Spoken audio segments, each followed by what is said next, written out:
네, 다시 이재명 대통령 취임 100일, 여야는 상반된 평가를 내놓고 있습니다. 민주당은 비상계엄과 탄핵으로 위기에 빠진 국정을 수습하고 성장을 준비하는 회복의 시간이었다고 자평했고 국민의힘은 혹평을 쏟아냈습니다. 이번엔 국회 연결합니다. 박정현 기자. 네, 국회입니다. 네, 여야 반응 각각 전해주시죠. 네, 민주당 비상계엄과 탄핵으로 어려운 시간을 회복하고 성장의 발판을 마련했다며 호평이 잇따르는 분위기입니다. 원조찐명 김영진 의원은 MBC 라디오 인터뷰에서 이 대통령이 혼란한 시기를 비교적 잘 넘기고 경제와 민주주의 회복을 잘 가꿔왔다고 평가했습니다. 오전 10시부터 예정된 이 대통령 취임 100일 기자회견에도 당내 관심이 집중되고 있는데요. 당내 관계자는 YTN에 최근 한미 정상회담이 있었던 만큼 경제와 외보, 안보 문제 위주로 다뤄지지 않겠냐고 관측했습니다. 다만 한편으론 검찰개혁 등에 대한 이 대통령 입장에 촉각을 곤두세우는 기류도 읽힙니다.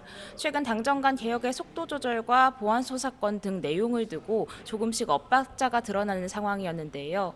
반면 앞서 송원석 원내대표 교섭단체 연설로 이 대통령 100일을 혼용무도라고 평가했던 국민의힘은 발언 수위를 거듭 끌어올리고 있습니다. 장동혁 대표 아침회의에서 미국 조지아주에 구금된 한국인들 석방이 미뤄진 이유는 특검 농단에 있다고 맹폭했습니다. 앞서 트럼프 대통령이 종교 탄압에 대한 경고를 남긴 상황에서 소년보 목사 등 종교 지도자에 대한 수사를 하는 걸 문제 삼았을 거라는 겁니다. 국민의힘은 한편으론 지난 월요일 이 대통령 회동 당시 장 대표가 요구했던 특검법 개정안 수정, 내란 특별재판부 철회, 최교진 교육부 장관 후보자 지명 철회 등이 지켜지는지 여부를 유심히 지켜보고 있습니다. 이에 따라 추후 대여야 투쟁 순위를 결정한다는 구상입니다. 네, 원내 상황도 알아보죠. YTN이 오전 내내 속보로 전해드렸는데 어제 오후에 여야 원내대표가 특검법 개정안의 수정에 전격 합의했는데 이튿날 바로 깨졌다고요? 네, 어제 오후 내내 양당 원내대표가 만났다 헤어지기를 반복한 끝에 전격 합의를 이뤄냈었는데요.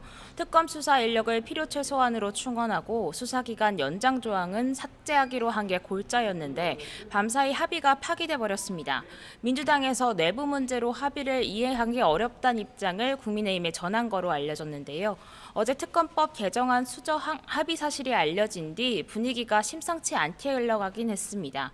민주당 추미애 법사위원장은 특검법 개정이 제대로 수사되는 데 초점을 둬야지 그렇지 않으면 굳이 합의가 필요하지 않다는 취지의 SNS 글을 적었고요.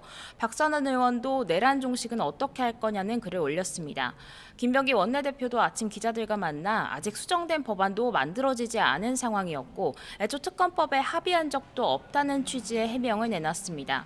어제 회동은 1차 논의 사안 정도지 당 지도부 보고와 내부 의견 수렴 과정을 통해 얼마든 바뀔 수 있었다는 겁니다. 그러나 양당 원내대표가 서로 손을 마주잡고 전격 합의했던 사안인 만큼 사실상 말을 바꿨다는 지적을 피하기 어려워 보입니다. 정청래 대표도 조금 전 기자들과 만나 협상안을 수용하기 어렵고 지도부 뜻과도 다르기 때문에 자신이 재협상을 지시했다고 밝혔습니다. 특검법 개정안 핵심은 기간 연장이라며 이를 포함하지 않는 건 취지에 정면 위반된다는 겁니다. 이로써 오후 예정된 본회의엔 당초 민주당이 추진하던 더 센 특검법 원안이 그대로 올라갈 가능성이 커졌는데 이 대통령 취임 100일을 앞두고 형성된 전국의 협치 분위기도 급격히 얼어붙는 분위기입니다. 당장 국민의힘은 잉크도 마르기 전에 합의를 엎어버렸다며 거세게 반발하고 있습니다. 송원석 원내대표는 아침 회의에서 이 대통령이 100일 선물로 여야 합의 파기란 선물을 보냈다고 맹폭했습니다. 다른 원내 핵심 관계자도 어제 합의는 정부조직법 개정안과도 맞물려 이뤄진 만큼 단지 민주당 원내 지도부가 아니라 대통령실과 정부까지 폭넓은 교감하에 이뤄진 거로 봐야 한다고 강조했습니다. 국민의힘은 우선 상황이 이렇게 된 만큼 오전 11시 예정된 의원총회에서 긴급 논의를 통해 대응 방안을 고심할 계획인데요. 애초 민주당 원안이 올라갈 경우 염두에 뒀던 무제한 반대 토론, 필리버스터가 다시 진행될 가능성도 커 보입니다. 오늘 본회의엔 그제 보고된 국민의힘 권성동 의원 체포동의안도 표결에 붙여질 전망입니다. 토일교 불법 청탁 의혹 관련 구속영장이 청구된 권 의원, 앞서 부당한 정치 표적 수사라며 혐의를 전면 부인한 바 있는데요. 권 의원이 이미 불체포 특권 포기를 밝힌 데다가 법률권 의석만으로 처리가 가능한 상황인 만큼 국민의힘은 본회의 전 의원총회에서 대응 방안을 논의한다는 방침입니다. 지금까지 국회에서 YTN 박정현입니다.